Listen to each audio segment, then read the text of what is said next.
what have we heard over and over and over again? Qasem Soleimani was beloved. I mean, he was adored by his people. He was like Elvis Presley or Princess Di. Let me ask you about what we should have done. I go back to the congressman on this. You know, when some people die, you don't know what the impact's going to be. When Princess Diana died, for example, there was a huge emotional outpouring. These kinds of Elvis Presley in our culture. It turns out that this general we killed was a beloved hero. Now, look in the dictionary under useful idiot, and you'll find a picture of Chris Matthews. Here is a Fox News report on how the Iranian protests continue to grow and how protesters are chanting, "America is not our enemy." It started as candlelight vigils, but the crowds grew angry at the Iranian regime after the government admitted it shot down that Ukrainian passenger plane. And then the Iranian government responded with force, riot police, sending demonstrators running from tear gas and live bullets at Tehran University, Freedom Square, and beyond. Reports some civilians were shot with pools of blood on the ground. When mourning turned to chants of death to the dictator and death to liars and calls for the Ayatollah to step down, security forces shut it down. Keep in mind, it is illegal to protest against the regime, and you have thousands of people in the streets running the risk they could be killed.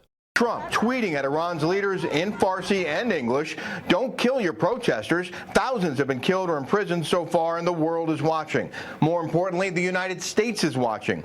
Reconnect the internet and let reporters move freely. Stop killing the great people of Iran."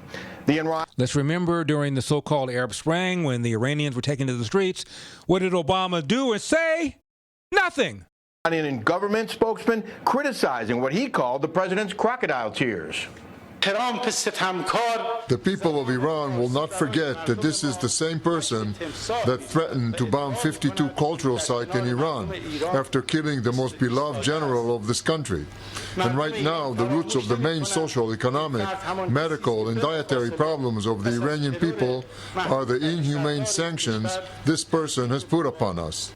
Also yesterday, remarkable images of most demonstrators avoiding American and Israeli flags on the street.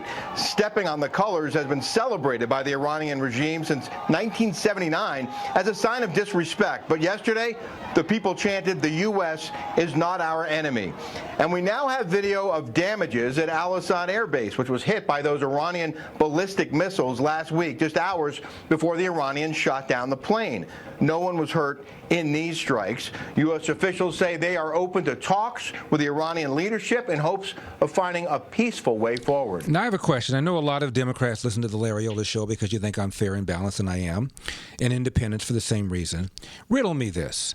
Wouldn't you think that Democrats would be cheering people protesting in Iran? Because after all, doesn't this make it far more likely that that regime is going to implode from within than for us to go to war with Iran?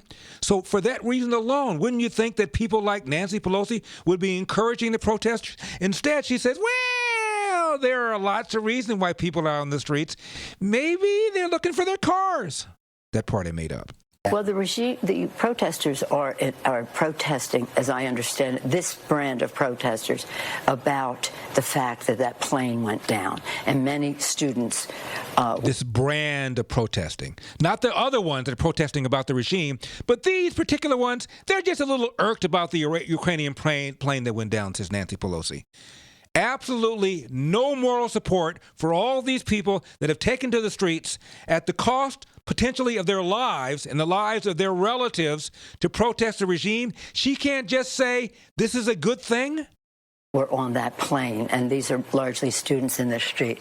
I think the Iranians... Oh, they're just largely students. You know how students are. Students...